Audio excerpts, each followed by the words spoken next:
Brawl Stars has had a history of crazy gadgets and superpowers, and today we are going to be diving in and looking at all of them. And hey, Brawl Stars says that if you subscribe, they'll consider adding Mega Boxes back. Now it's time to get into number 1, 8-Bit. When 8-Bit is defeated for the first time in a round, he instantly resurrects. He did have to have his turret down to do this, but it was still broken. There is a famous clip of a Shelly one-tapping 8-Bit, and then he instantly comes back in a bubble, and he has an immunity shield. This was one of the most broken star powers ever added to the game because as long as you had your turret down, you were practically invincible. You can imagine who was banned in every single Power League match when this was here. You could find him in Showdown, Gem Grab, Hot Zone, every single game mode back then. No matter where you went, you would not go a match without seeing him. This heavily downgraded whenever it was replaced, so he had increased movement speed when he was near his damage booster. But this one wasn't as bad as number 2, B.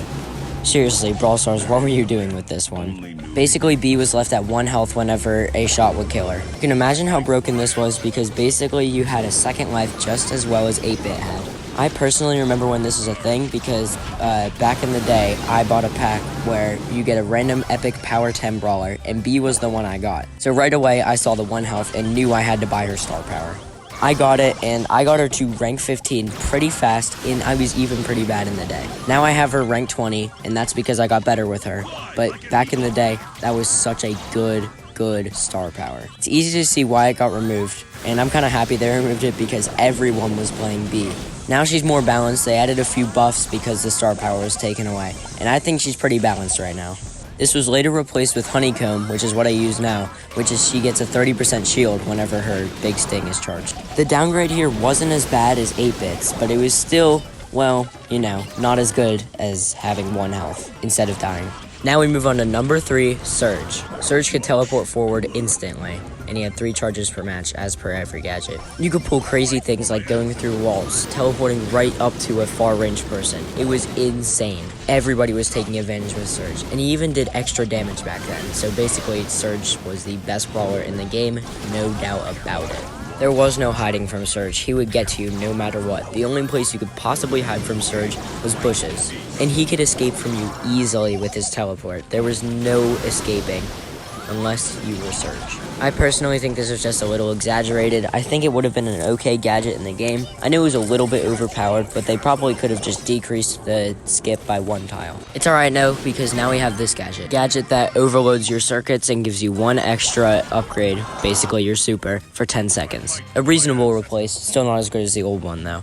Carl's gadget right now, Heat Ejector, well, nobody uses. But before it had its rework, everybody was using it, and here it is. At number 3, Carl. Look familiar? Yeah, it's basically what the one is now, but instead of just randomly using it whenever, you could use it whenever you were in your super. So you were spinning and hitting multiple people at once while setting them on fire, dealing up to 1500 damage per second. Yeah, this thing was broken. It was so much fun to use too, though. I am a little sad they took it away, though, but hey, all good things come to an end. Now nobody uses the new one, but that's okay, because now we have the flying hook, which is even better. Of course, you can understand why this one was super broken. Basically, you were doing 1500 damage a second, and it was just amazing and so much fun to use. Carl was also being used at a ton of the time. He was basically called the meta, but that was the peak of Carl, as he soon fell until he had a buff recently. The nerf to his gadget was definitely needed, but they clearly overdid it because now nobody uses it. Enough about Carl, let's move on to number 5, Gale. You have a slow brawler? Use Gale. You have an insanely fast brawler? Well, Gale will help you even more. Want a race? Sure, I'll pull up my friend Gale. Anything speed-related, Gale has your back because this star power was so good.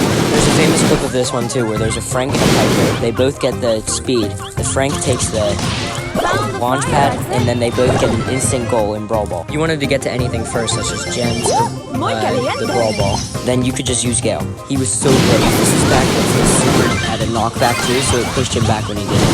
This was the first chromatic brawler, and of course they screwed up instantly on it. They were also a little rusty back in the day because they weren't super popular game. They were just getting popular. I still played back then, and if you want me to prove it to you, I can do it in another video because I had merch on Gale. The tier 60 skin for